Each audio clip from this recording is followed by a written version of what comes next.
This is so important to the foundation of literally everything our economy is built on in the Valley. We have no choice but to make sure that we stand united against privatization and be ready to fight in full force.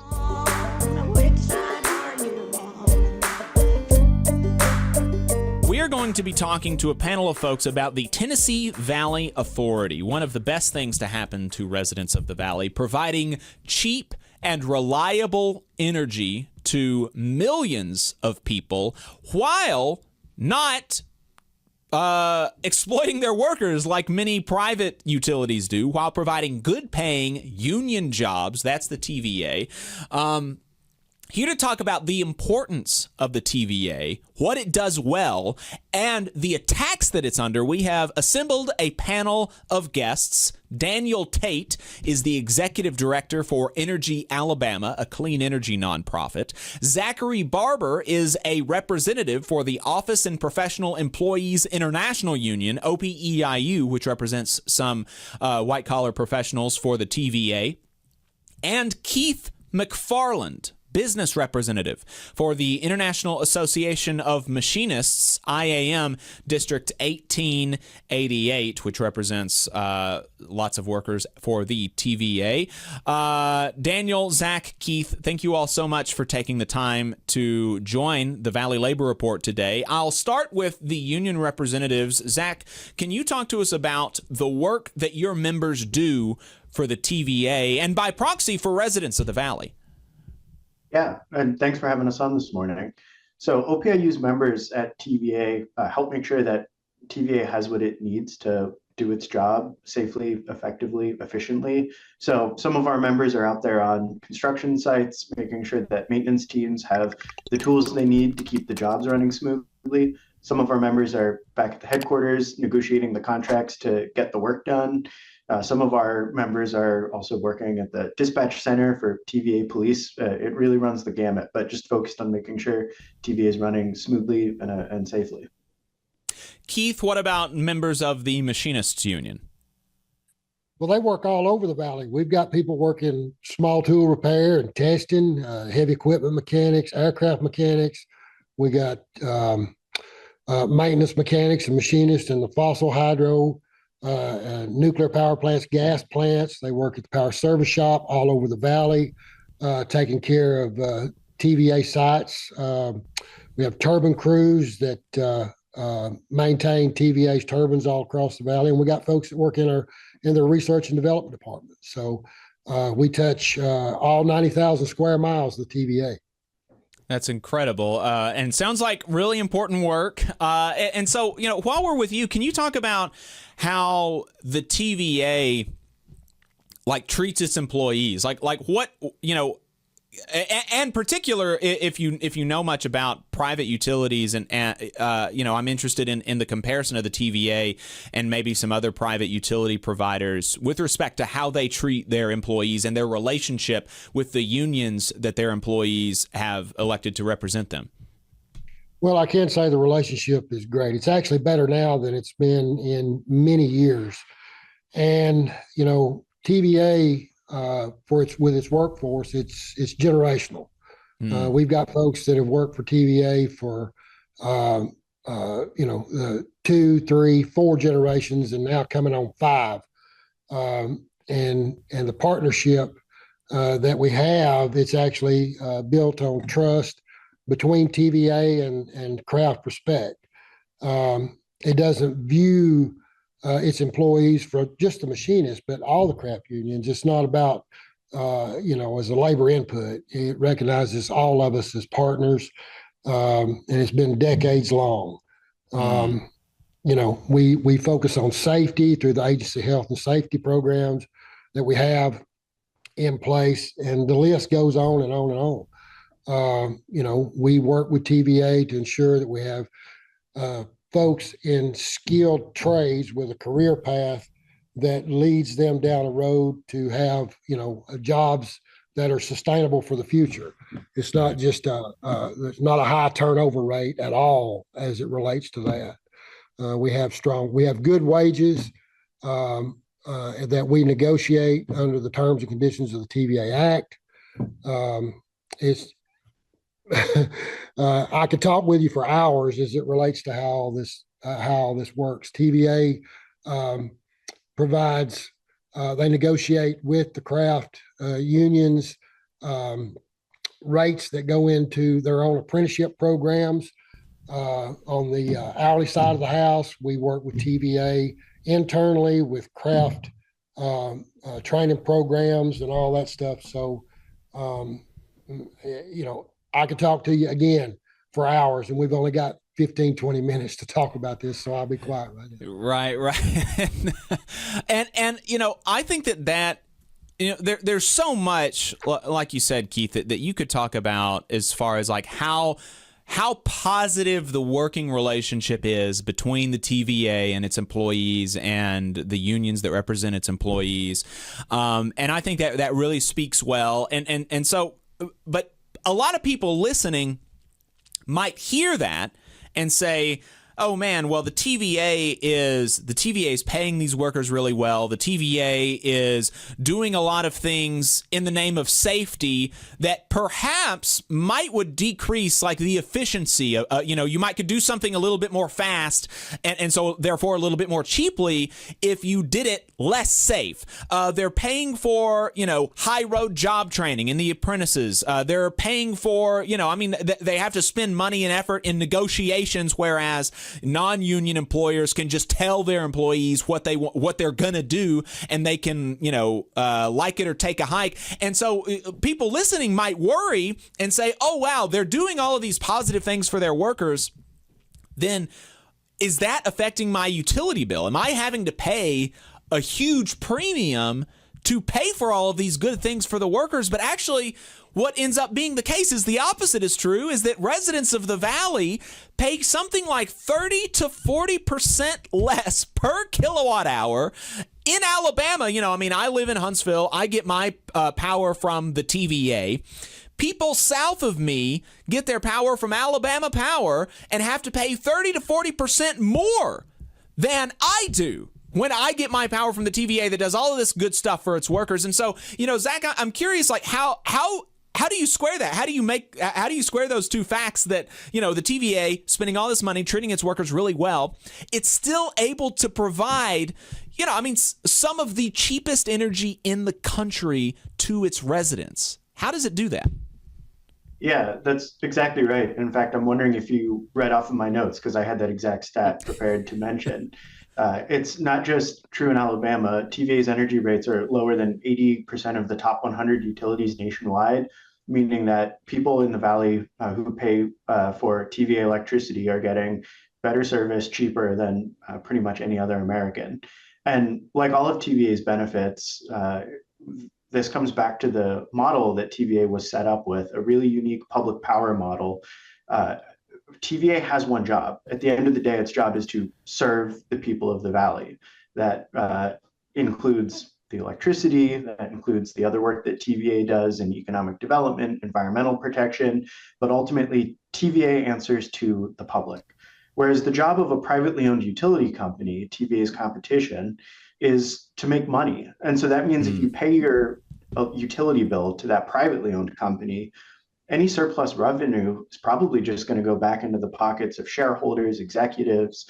But when you pay your money to TVA, surplus money goes back into the Valley to making the electric more reliable, more affordable, or it goes into protecting the waterways that people love to fish and boat on, or it goes into economic development to help new businesses grow and thrive in the Valley, to come back to its mission, growing out of the Great Depression almost 100 years ago, of helping to serve holistically the needs of the Valley. And that's really unique. No other utility company is doing that type of work at this scale. And that's what has enabled TVA for 100 years to be such a beacon of success. There's nothing out there quite like TVA. Yes, Can I say something to that? Yes, please do, Keith.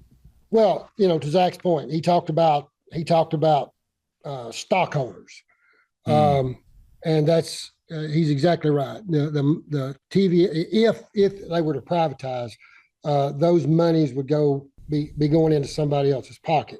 What we have in the Tennessee Valley region is 10 million stakeholders. There's a big difference. if TVA were to privatize, 10 million people would have something to lose. Right. And that's money's out of their pocket. So we all have a vested interest here in the Tennessee Valley, all the labor organizations, all the folks, union, non-union, whoever, we all have a stake in this as it relates to TVA not being privatized. And, the other thing with TVA, talk about those investments, the other thing that they do in lieu of taxes, they pay into the communities all across the Tennessee Valley. Wherever they touch, in lieu of tax dollars, goes to those communities for them to utilize. Right. And something that I like to say about, the TVA versus private utilities is that they're able, and one of the ways that they are able to, like Zachary was saying, is one of the ways that they're able to offer such cheap energy rates is that you don't, people who get their power from Alabama Power or these other private utility companies, they basically have to pay a shareholder tax. That's what it amounts to, is you have to pay some portion of your utility bill every month that just goes to people who own the thing instead of us owning it, and then we get to reap the benefits of the TVA because ultimately, it's owned by the government, we own it, and so there's not, it doesn't have to make profit, it just has to be sustainable. And it's been able to do that without getting an infusion from the federal government in, I think, 50 years. Since 1979, there's been no tax dollars going to the TVA. It's all self-sustainable. It's an incredible organization. And, Keith and Zachary have talked a little bit about, previewed some of the threats of privatization. But Daniel, I want to go to you because a lot of folks, and particularly your organization, Energy Alabama, which is a clean energy advocacy nonprofit, are really concerned about the risks of privatizing the TVA, and that privatization might put some of the things that we like about the TVA in jeopardy. Why would privatization make it less likely that the TVA is able to both provide cheap energy and good jobs? We've just heard it perfectly here from, Zachary and Keith, right? Privatizing TVA, first and foremost, would be an unmitigated disaster for people's utility bills. Full stop. You've given the example already about what folks to our south who are, incredibly jealous about the fact that we're paying 40% lower utility bills in the same state, and that is happening across the valley. Not only is that an issue, but what's even more impressive is that TVA is taking money only from electric revenues and not just providing electricity. I think we heard it a little bit earlier, but the work that they do for keeping the river safe and navigable, the work that they do for all the recreational facilities that they have throughout the valley that people are enjoying every week. And all of that is also paid for out of electric revenues. So not only do they keep it cheaper than, say, Alabama Power, but they're providing other benefits. If TVA is privatized, yes, your bill is going up and going up in a dramatic way. And this is also true when we see private investor-owned utilities try to take over public utilities, no matter where they are, right? So we've seen this playbook in South Carolina. We've seen it in other states. And invariably, someone has to make a profit on that. And that means that you will be paying for higher utility bills. But even more importantly is that from our organization's perspective, as we're trying to advocate for clean energy and, low cost, reliable energy moving forward and making this sustainable in a long-term way, we need to have models like TVA, like public power that make that affordable, right? So if you have investor-owned utilities with sky-high profit margins like we do in Birmingham and Montgomery here in this state, well, when we're trying to build renewable energy, that makes it artificially more expensive than it needs to be, and people are paying for that. And that's just not what we're trying to do, right? Like, yes, we want to see cleaner energy come on the grid, but not at the expense of regular people and their utility bill. There is a way to do this that actually helps people and lowers the utility bill. And that's some of the beauty about if we can do this right with the public power model, as opposed to the investor-owned utility model that, is really trying to extract profit from that transaction, as opposed to provide value to the residents of the Valley. Hey, 5 seconds. Just wanted to say that this is only possible because of our donors. If you want to see more of this, then consider donating yourself at tvlr.fm/donate. Are there any other concerns that you're tracking, Daniel, like outside of maybe, you know, the threats to the good jobs of the TVA and the threats to the cheap energy bills that might that might come along with privatization that you're worried about? I think two that come to mind. One, we kind of heard from Keith already around this idea of payments in lieu of taxes, right? It's like, what happens to this structure, which is, pilot is a fancy way to say that TVA is injecting lots of money into local and state governments where it operates, that is critical to the budget and to the operational performance of our local governments, our counties, our cities. And you have to wonder, right? Like if a private utility comes in, how committed are they to doing that? I mean, yes, probably every entity is going to have to pay a little bit of taxes, but let's be honest, right? Like, most private companies that I see, like Southern Company or Alabama Power, they're going to try to make sure that they pay as little of taxes as possible, and that can have a tremendous impact on residents of the Valley. I think, it's not just that power prices are lower, but when you've taken that profit motive out, that you get to expand kind of the universe of what the value TVA is able to provide. And then the second thing that comes to, our mind is, again, as a clean energy advocacy organization, we want to see, renewables, we want to see battery storage, advanced nuclear, all of these things actually take place, not just talked about. And I think that this model, we're really worried about, like, moving forward, if TVA were privatized, that a lot of those investments that would be good for the Valley, good for workers, into, hopefully 10 generations forward. Keith said we're 5 in, let's go 10. We want to see that happen. And if we change the model, we're really worried about, can those generational investments be made at scale and really continue to benefit the folks of the Valley. Yes, being publicly owned rather than investor owned really does enable the TVA to have a longer view of investments and like what needs to happen, because they've been the nuclear and the hydro investments are hugely capital intensive at the beginning, but because those investments were made decades ago, we now have cheaper energy because of it, and private investor-owned utilities are less likely to make those investments because they want to have good numbers on the next quarterly earnings call, right? So Daniel, shifting gears just a bit, but your nonprofit has sometimes had a contentious relationship with utilities.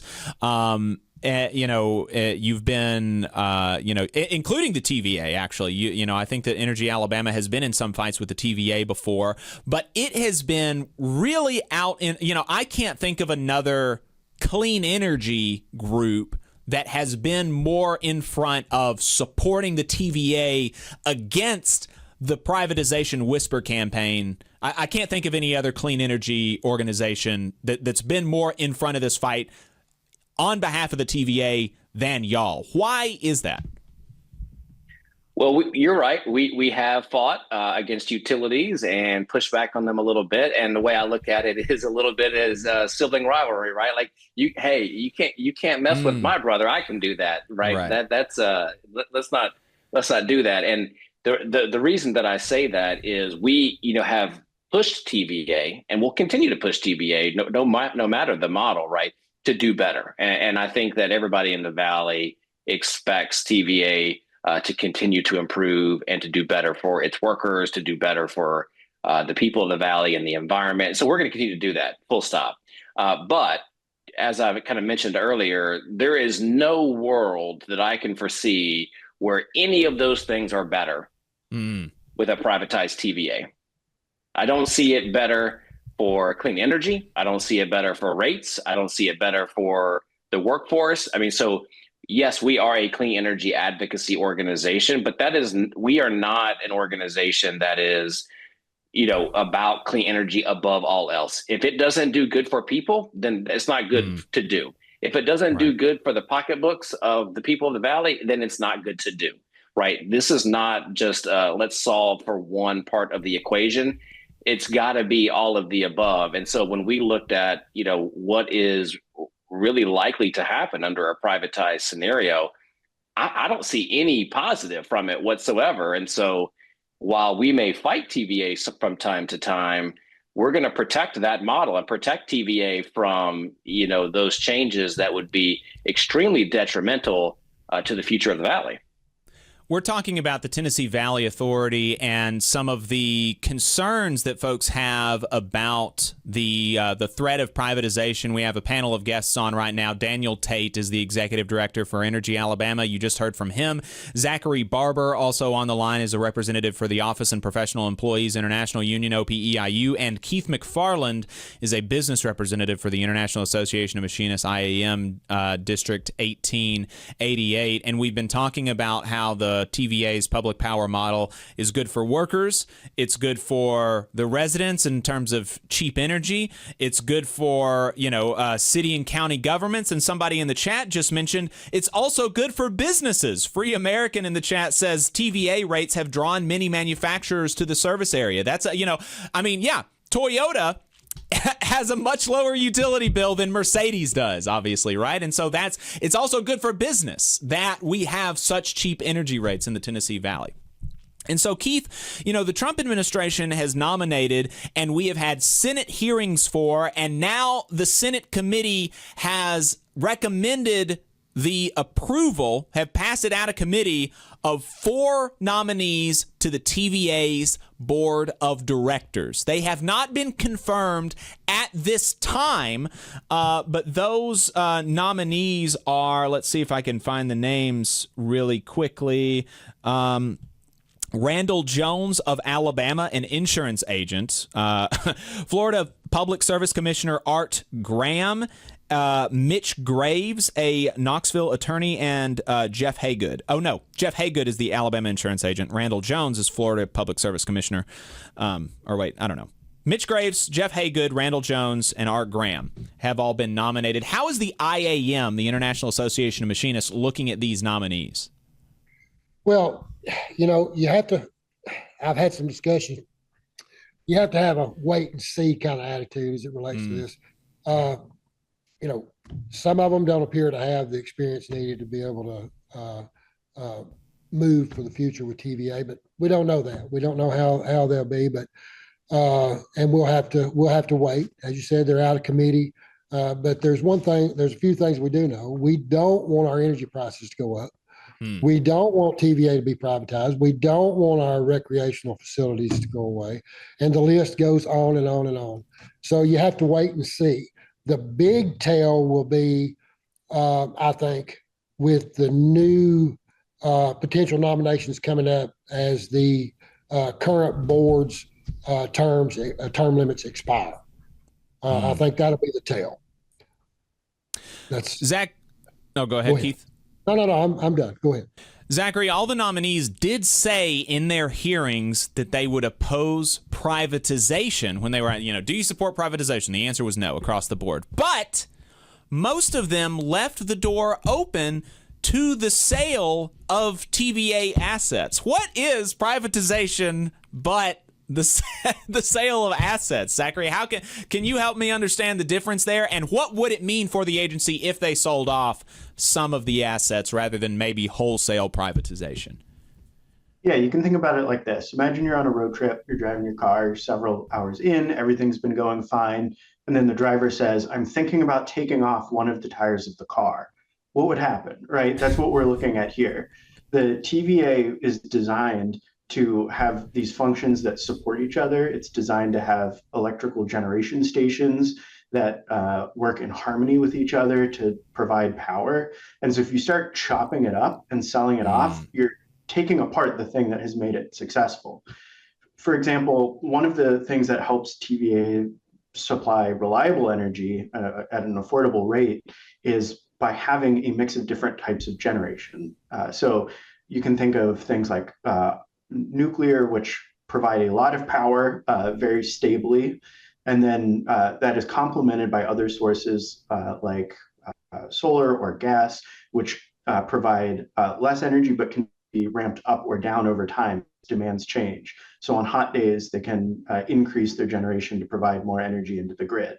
If we sold off all of one of those columns of the generating portfolio, then TVA would be less able to meet the demands and needs of the valley. It would lead to increased duplication of infrastructure, redundancy. People would be paying twice for things that you don't need to pay twice for. And it would just threaten the long-term stability of TVA, which has been working for almost 100 years now. So if it isn't broke, why would we want to fix it?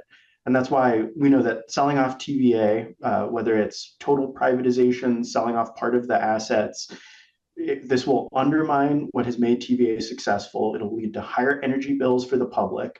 It'll lead to worse economic conditions as businesses have to make tough decisions. It'll hurt jobs at TVA, worker protections, and it will lead to worse fishing on degraded waterways. It's a lose, lose, lose, lose, lose, whether you call it privatization or anything else. So, Zachary, if it really does seem to, I hear people, Tim Burchett in Tennessee is a public proponent of privatization.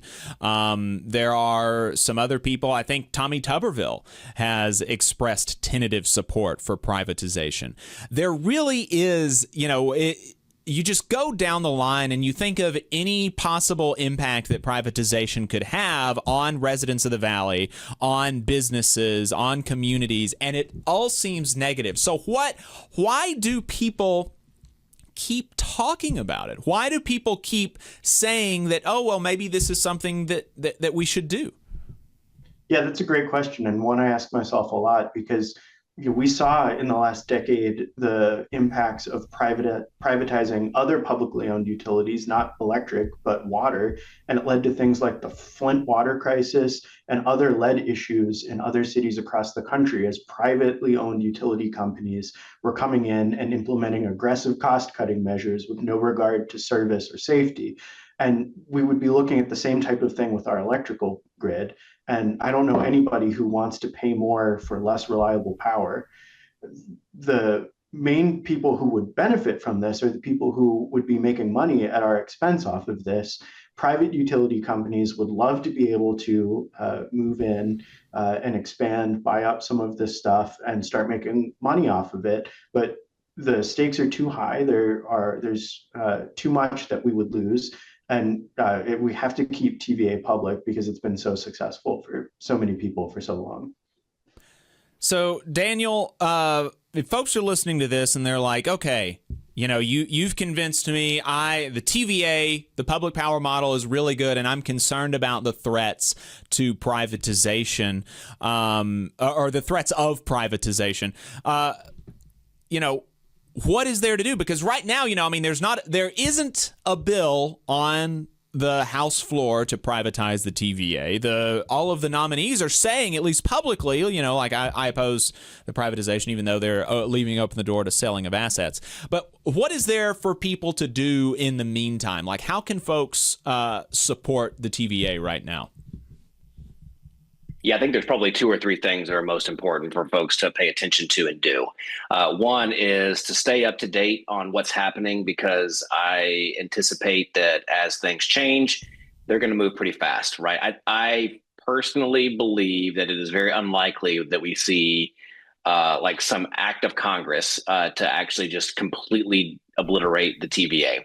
I'm planning for them to do that in the worst case scenario, but my hope is that with the folks that you see here and all across the valley, we will have such a united defense that we will be able to stop anything like that. So the next option, right, is something we've talked about before, which is essentially like privatizing in place. And this is what they left the door open to, and why I don't trust anyone until nothing is privatized, because especially when you think about the transmission system, that's actually like kind of the weakest link. It's what actually connects this entire system together. And, private control of that is actually private control of the entire system.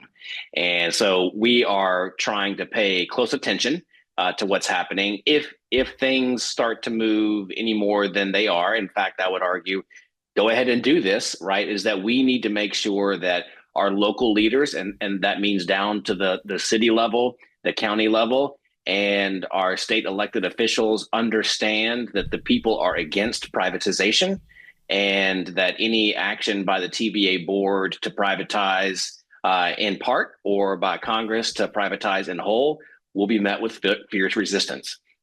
The second thing that I would say is that, in your community, if you're listening to this, there is highly likely to be some group, for Alabama, that might be us, or some other group in your state or your local union. If you're a member of OPEIU or the machinists, like, you need to get involved with those organizations in this fight to be ready and activated when we need to take action. And so that would be my second thing, is get involved with organizations that are in your local community. And then just kind of a little preview for listeners is that we, and many of us across the Valley, are trying to work together to build a website right now around saving TVA, so that there'll be a place that people can go to learn about the threat of privatization, what it would really mean for folks. And that would be a good place to get updates so that you can stay up to date for what's happening and know who is in your community that you can get active with should anything take a negative turn here. And that website's not live yet? No, not live yet, but you'll be the first to know, right? I wanted to make sure people knew that we were taking this seriously and building it now. Yeah, absolutely. We will we'll pass that on as soon as we get that. We've been talking to Daniel Tait, Executive Director for Energy Alabama, Zachary Barber, Representative for the Office and Professional Employees International Union, Keith McFarland, Business Representative for the International Association of Machinists, District Lodge 1888. Folks, is there anything else that you think that we ought to leave folks with before we let you go? I just repeat, public power has worked successfully at TVA for generations.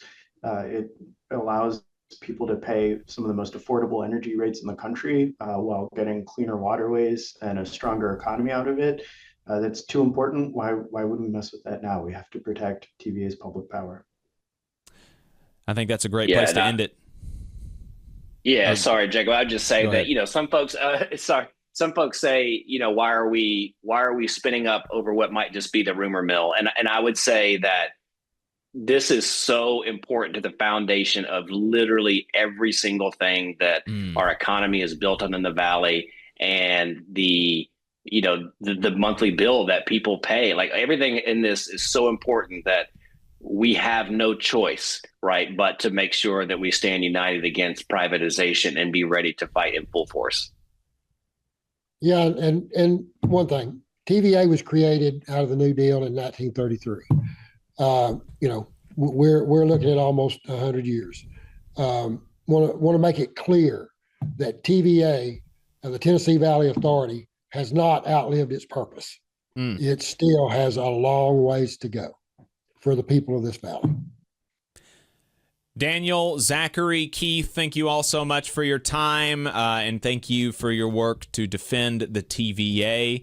It's a very important institution for the people of the Valley, so appreciate your work. Hope folks will get involved, and we will pass along that website once it is live. Thank you all so much for your time. Thank you. Thank you.